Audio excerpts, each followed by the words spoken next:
साथियों, आप देख रहे हैं कि ठंड का काफ़ी बढ़ गई है। ठंड का मौसम ही है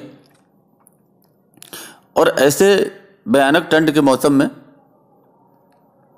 एक भारी मात्रा में लोग जो है दिल्ली के आसपास के जो हाईवे हैं उनके चारों तरफ बैठे हुए हैं। आप समझ गए होंगे कि हम बात कर रहे हैं जो पंजाब का जो किसान आंदोलन है जो चल रहा है उसके विषय में बात कर रहे हैं। साथियों, मैंने अपनी उम्र में बहुत से आंदोलन देखे, लोगों को आंदोलन करते देखा और हम किसान को अन्नदाता कहते हैं। और आज़ादी के बाद अगर सबसे ज़्यादा मुसीबत परेशानी में कोई रहा है तो वो है हमारे देश का किसान। साथियों, हम ये भी जानते हैं कि हमारे देश में लगभग 70% ऐसे किसान हैं जो काफ़ी छोटी जोत के हैं, जिनके पास 1 एकड़, 2 एकड़, 3 एकड़, 4 एकड़ और 5 एकड़, काफ़ी छोटी जोत है। अक्सर आपने सुना होगा किसानों की आत्महत्या के विषय में। साथियों, आत्महत्या करने वाले किसान अधिकांशतः छोटी जोत के होते हैं। कभी आप गांव में जाकर के इनकी दिशा और दशा देखें, आपको सब कुछ समझ में आ जाएगा। हो सकता है पैरों में चप्पल ना हो क्योंकि पैसा नहीं है, तन में ढंग के कपड़े ना हो क्योंकि पैसा नहीं है, सर्दियों से बचने के इंतजामात ना हो क्योंकि पैसा नहीं है। अब ऐसे में इस तरह के जो किसान हैं, इतने छोटी जोत के, जो पैसे की कमी से पहले से ही जूझ रहे हैं, ये क्या जो दिल्ली के आसपास के पास बैठे हुए हैं ये वही लोग हैं? कोई मानेगा, कोई जानेगा, कोई समझेगा? अगर आप लोगों को गांव से थोड़ा सा भी ताल्लुक है तो आपको सब कुछ समझ में आ जाएगा। और लोग कहते हैं बेचारे। ये बेचारे हैं जिनको देखने से बेचारगी तो कहीं लगती ही नहीं है। अगर आप ध्यानपूर्वक देखें, क्योंकि काफी दिन हो चुके, ट्रैक्टर वैनिटी यानी ब्यूटी पार्लर, मोबाइल चलते फिरते, बाथरूम, टॉयलेट, ये बेचारे लाए हैं, ये बेचारों के लिए है। अगर बेचारों के लिए है तो जो लोग लाए हैं वो कौन है? पैरों के मसाज की मशीनें, body massage parlour, pizza parlour, gym है वहां पर। रसोई की मशीनें देखें तो अत्याधुनिक हैं। 4000 से ज्यादा जनरेटर सेट हैं। धोबी और कपड़ों को प्रेस करने की सुविधाएं हैं। यहां तक जूता पॉलिश करने की भी ऑटोमेटिक मशीनें हैं। लोग तो कहते हैं कि वहां इधर उधर छिपे हुए बियर बार भी हैं। पंडाल की लाइटिंग देखें, लाइटिंग वाले पंडाल हैं, नए कपड़ों से बनाए गए, पेटी पैक सामियाने, कपड़ों के तंबू, मैट्रेस के सेट देखें एकदम नए, बैक सपोर्ट के साथ, पानी के टैंकर, पानी के मिनरल वाटर की बोतलें। एक छोटा किसान तो हाथ लगा के साधारण पानी पीता है। सब्जी, दूध, चीज, मक्खन, पनीर, बड़े बड़े भंडार हैं। यही नहीं, काजू, बादाम, किशमिश और बाहर के देशों के जो इंपोर्ट किए हुए कीमती ड्राई फ्रूट्स, और इनकी झेलम झेल है। और दावा तो यहां तक है कि 6 महीने 1 साल का राशन लेकर के आए हैं। साथियों, ये गरीब किसान हैं। ऐसे होते हैं गरीब, छोटी जोत के किसान ऐसे होते हैं। इतने साधन इनके पास होते हैं। ऐसे आंदोलन भारत तो क्या दुनिया में कहीं देखे हैं आपने जो गरीबों के हों? बेचारा गरीब आंदोलन पे मजबूर है। इसको बोलते हैं 5 स्टार आंदोलन। किसान आंदोलन क्या है और उसकी मांगे क्या है, जरा सोचिएगा। और वास्तविकता में ये लोग क्या मांग रहे हैं। पल पल तो मांगे बदलती हैं। ऐसा लगता है कि जैसे ये सोच रहे हैं वो सब कुछ हो जाएगा और पूरे देश को मजबूर कर देंगे, सरकारों को मजबूर कर देंगे और जो चाहेंगे जैसे चाहेंगे अपनी शर्तों पे सारी बात कराएंगे। शायद इन्हें ये इस तरीके का भरोसा है। अब करते क्या है, ये देश विरोधी नारे इनके बीच में लग रहे हैं। कहते हैं हमारा कोई मतलब नहीं है। जब मतलब नहीं है तो तुम्हारे बीच में वो भाषण भी देते हुए दिखते हैं और पीछे से अपने पोस्टर भी दिखाते हैं। मेरी बात समझ गए होंगे खालिस्तान वाले। प्रधानमंत्री की दुआ करते हैं। पूरे भारत की 130 करोड़ की जनता ने चुनाव के द्वारा चयन किया है जिस प्रधानमंत्री का, उस प्रधानमंत्री को मरने की दुआ कर रहे हैं क्योंकि वो उनकी बात नहीं मान रहे।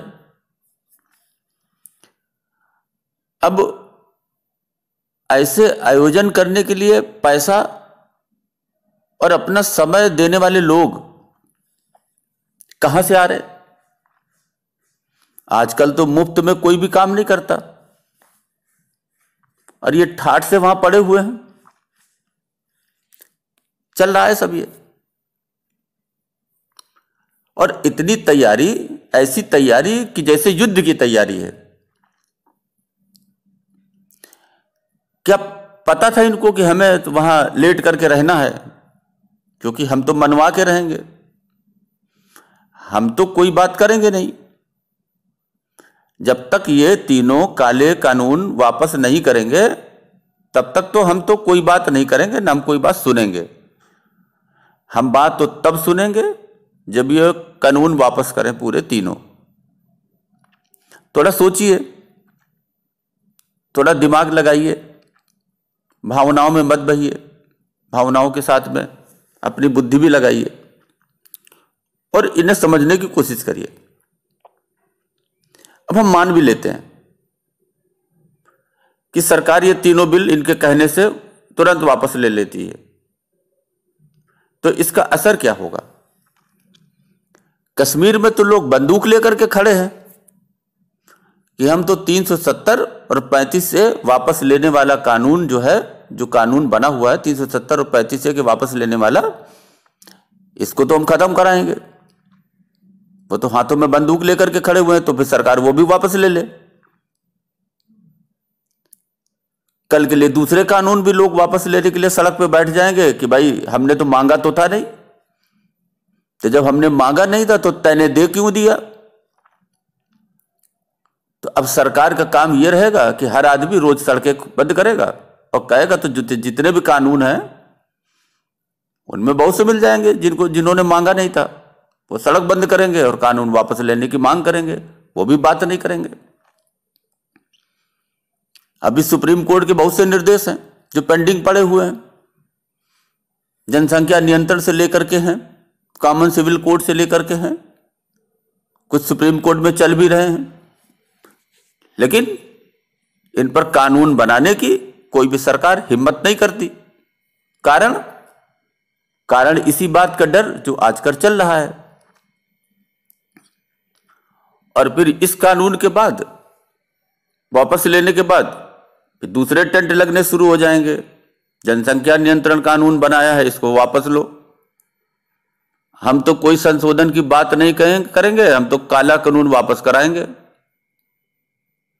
कॉमन सिविल कोड बनेगा, उसको भी वापस कराएंगे। यही तो हुआ है ना। दुनिया की दूसरे नंबर की सबसे बड़ी आबादी और भारत की दूसरे नंबर की सबसे बड़ी आबादी, वो भारत में अल्पसंख्यक है। क्यों? सड़कें बंद करने का डर कि सड़कें बंद हो जाएंगी, बम फूटेंगे, दंगा फैल जाएगा। यही सब तो होता रहा है ना, आज भी हो रहा है। वरना चुनी हुई सरकार है, इस सर्दियों में जान देने की क्या जरूरत है। सब लोग जाएं, अपना अपना काम करें। एक 25, 30, 40, 50, 100 लोगों की एक समिति बना लें, बना के सरकार से बात करें। जो जो समस्या है, जो भी शंकाएं हैं, उनको दूर करें। देखें आगे क्या होता है। कुछ बुरा होता है तो फिर बातचीत करें। तो बातचीत का सिलसिला तो प्रजातंत्र में चलता रहता है। अब ऐसा तो है नहीं कि अगर कांग्रेस की सरकार बन जाएगी तो हम उसको काम ही नहीं करने देंगे, क्योंकि हम सोचेंगे कि कांग्रेस की सरकार गिरा करके फिर भाजपा की ले आओ, फिर भाजपा की गिरा करके कम्युनिस्ट अराजकता चलेगी इस देश में। चुनी हुई सरकार है, बातचीत करें उससे, रास्ता निकालें और एक तरीके से, सुप्रीम कोर्ट ने भी कहा है, डंडा आप घुमाइए, बिल्कुल घुमाइए, आजादी है आपको, लेकिन वो डंडा किसी की नाक पर न लगे। और अगर नाक पर लगने लगेगी तो इस देश के कानून के मुताबिक आपको डंडा चलाने का अधिकार नहीं है। फिर डंडा आपके नाक और खोपड़ी दोनों पे बजेगा।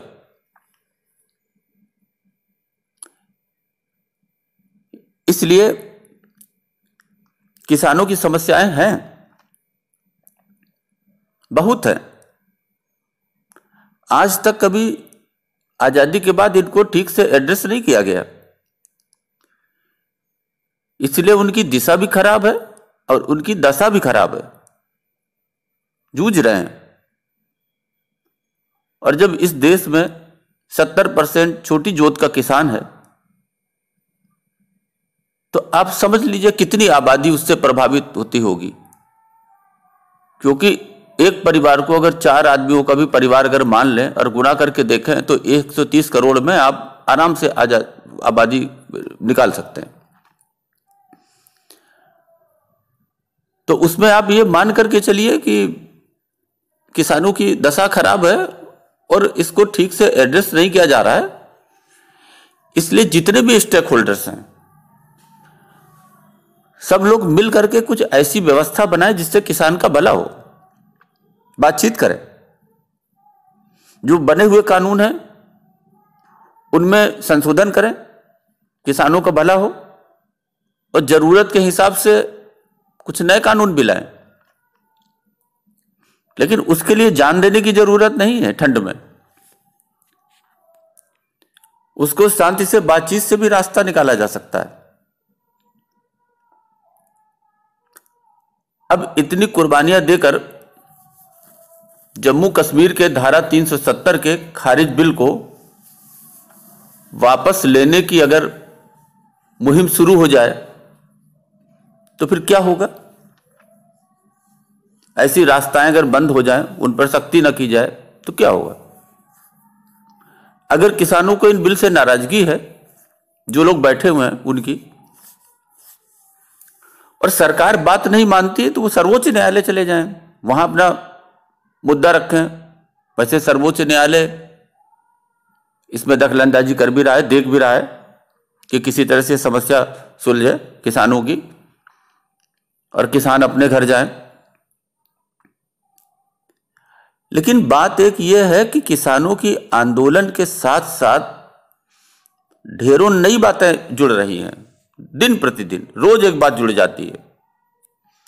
अब क्या है कि हमारे जो देसी उद्योगपति हैं, जो इंडियन कारपोरेट्स हैं, उनके नाम पर इमोशनल ब्लैकमेल, अत्याचार। तो ये तो देश में केवल उपज की बात नहीं है। देश का विकास केवल उपज ही नहीं, बहुत बहुत स्टेक होल्डर्स जुड़े हुए हैं, काम करने वाले वहां मजदूर हैं। और फिर इस देश को जब हम दूसरे देशों में अपने माल को भेजते हैं तो उसकी आमदनी हमारे देश में ही आती है। क्या उससे किसान प्रभावित नहीं होता? क्या उद्योग हमारे देश के विकास में उसका कोई योगदान नहीं है? क्या उसके योगदान से इस देश का किसान लाभान्वित नहीं होता? उसके बच्चे वहां नौकरी नहीं करते? बड़े बड़े उद्योगों से जो छोटे उद्योग जुड़े हुए हैं उनको लाभ नहीं होता? तो इस प्रकार से हम किसी एक स्टेक को नजरअंदाज नहीं कर सकते। सरकार बार बार कह रही है, कहते कहते थक गई कि हम एमएसपी की मांग सरकार लिखित रूप में भी स्वीकार कर चुकी है, लेकिन फिर वही हर रोज नई समस्याएं। अब आपको जितनी हमने शान सुख सुविधा आपको बतलाई, उससे लगता है कि यह आंदोलन उन बेचारे गरीब जिनके पास 2 जोड़ी ढंग के कपड़े खरीदने के लिए पैसे नहीं है, ये उनका आंदोलन है? जो अपने बच्चों को अच्छी शिक्षा नहीं दिला पा रहे हैं क्योंकि उनके पास पैसा नहीं है, उनके पास उपज नहीं है, उनके पास आमदनी नहीं है, ये उनका आंदोलन है? लगता है आपको ऐसा? अब कहते हैं कि किसान को जींस पहनने का शौक नहीं है। बिल्कुल, किसान को जींस पहनने का शौक है, पहनते भी हैं। क्या किसान 1 लाख का मोबाइल नहीं ले सकता? बिल्कुल लेता है किन के पास? धनी किसान के पास, जो बड़ी जोत के काश्तकार हैं उनके पास है। और इस आंदोलन के पीछे वही तो है ना। और उनको हवा कहां से मिलती है? ये 2-3 राजनीतिक दल बाहर से जो भारत को हिलाना चाहते हैं, तोड़ना चाहते हैं, अलगाववादी। इसलिए साथियों, हमारी आपसे प्रार्थना है, आप किसी भी विचारधारा को मानते हो, लेकिन यह सवाल राष्ट्र के हित का सवाल है। कृपया आप लोग जागरूक हो और खुद जागरूक होकर इस देश को टुकड़े होने से बचाएं और दिल के साथ अपने दिमाग का भी इस्तेमाल करें और अच्छी तरह से देखें, जांचें और परखें और अपने साथियों को भी सच्चाई से अवगत कराएं, ताकि भावनाओं में बहकर आपका कोई भी साथी